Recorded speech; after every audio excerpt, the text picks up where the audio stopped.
Hello, I'm Helen, the Dynamic Dipper from Morecambe Bay. We are in Morecambe Bay. Sometimes I'm not in Morecambe Bay, you see, sometimes I'm in the lakes and things. So we are in Morecambe Bay. Look at that, gorgeous. Totally lovely. Sun's just set. Really nice, really nice. Today I wanted to do a little video about night swimming. I'm going to do this video in one, hopefully. I say and too many times, and it means that I've got loads of editing to do. So I'm going to do it in one if I can. So there's the challenge. Okay, so about night swimming. As nights get longer, people might want to swim on the warmer nights at night time, take advantage of the brief summer that we might have. Some people like swimming at night time because of the peace of it, and actually it really is quite nice once you get used to it. For some people it's their ultimate fear in terms of not knowing what's about them, you know, underneath them or whatever. But there's nothing different in the sea at night time obviously than there is in the daytime when you swim. You know, Godzilla isn't coming out at night, so don't be worrying about that. Like I say, you could do for just a little bit of peace and solitude. But the other thing that people tend to do is it's an essential bit of their training if they're training to do a solo channel swim or maybe a channel relay. So they need to get used to swimming in the dark, because sometimes when you've got to wait for your weather window, when you're waiting for the channel, that weather window might start at 10 o'clock at night, 11 o'clock at night. So you've got to be prepared to get into the sea near enough in the pitch black. But let's just talk about it in terms of it being a recreational leisure thing for now. So some of the things to consider in terms of night swimming is, have you got the same visibility for your exit of your swim as you have on entry? What you need to do in the daytime is to do a recce of that area that you're going to want to swim at night. Lots of people swim here in Mallows Bay, which is in Morecambe, and you know, they know it pretty well during the day, and so when it's a clear night with a full moon and it's big spring tides, they come and enjoy a little bit of an evening twilight night swim, and it's a very lovely thing. Of course, always swim with somebody else, and we say that during the daytime, but even more essential at night. Really important at night to swim with somebody else, and also to have somebody on the shore, and we'll talk a bit more about that in a bit. Yeah, you need somebody. You know, we'll address that now. You need somebody on the shoreline, because sometimes swimming in the evening at night time when it's dark is quite disorientating. So you quite quickly don't really know where you are in the water. If somebody's on the shore side with a head torch on or a glow light or whatever, you can it's good for orientating you and to know actually that's where you got in and how far from the shore you are. So that's really important. The other thing that helps is that if a member of the public is wondering what's happening while you're swimming, that they are maybe likely to go over to the person who's holding the torch or the glow light or whatever and inquire, instead of phoning the Coast Guard straight away.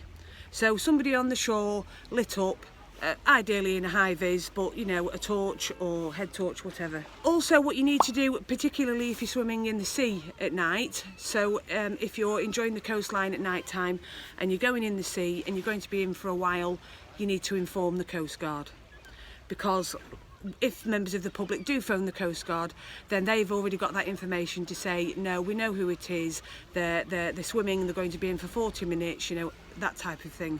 It is essential that you let the Coast Guard know that you are out there swimming, and also if you're swimming in a group, that still applies, you need to let the Coast Guard know. Of course, daylight adds warmth, and as soon as the sun goes down, you know, if you remember going camping or when you're on holiday, you need an extra layer. So you need more layers at night time, because you do feel that chill when you come out. You haven't got the sun on your back, so you do need a warm drink and extra warm clothes. So I've got my fleecy pyjamas on and my fleecy socks, a top, this fleece and my jacket. So I'm going to be, and my hat. So I'm going to be warm when I come out. That's one of the other essential things. Like I say, swim along the shoreline. So, you know, swim quite close to the shoreline. Don't go in too deep.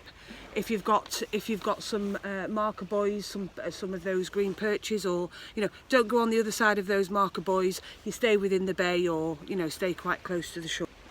Know the tides know what time it's high tide, and you're getting in 50 minutes before, an hour before sometimes, 50 minutes to an hour before, so that you're absolutely safe in that water when it's night time and you know that the tide is coming in. And try and pick a clear moonlit night.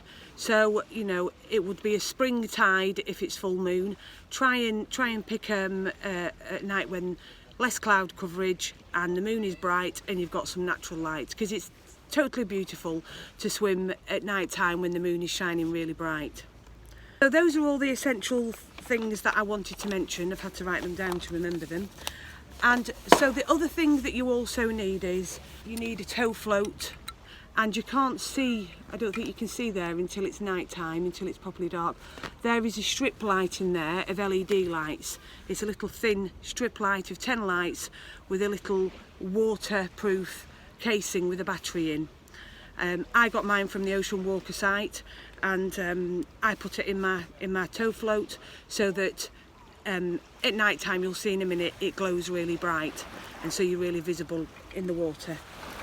The other thing that I wear when I swim at night is what's called an adventure light. And this has a clip, and I'll demonstrate it in a bit. It has a clip that clips to the back of your goggles, you know, or your strap of your goggles. And you literally, you just, you turn it to activate it. And you can have it a steady light, or you can have it like that, flashing. Okay. So those are the essential things.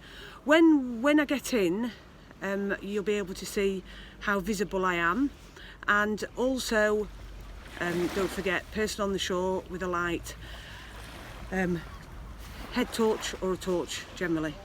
Okay, but always inform the Coast Guard if you're going in the sea at night time when it's going to be dark. Okay, so I'm going to get undressed and then I'll be back.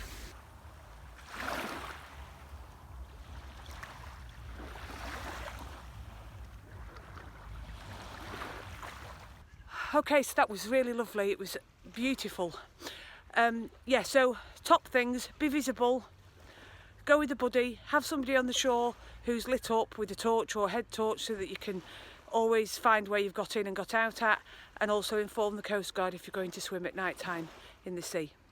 So from beautiful Morecambe Bay, it's over and out from the Dynamic Dipper.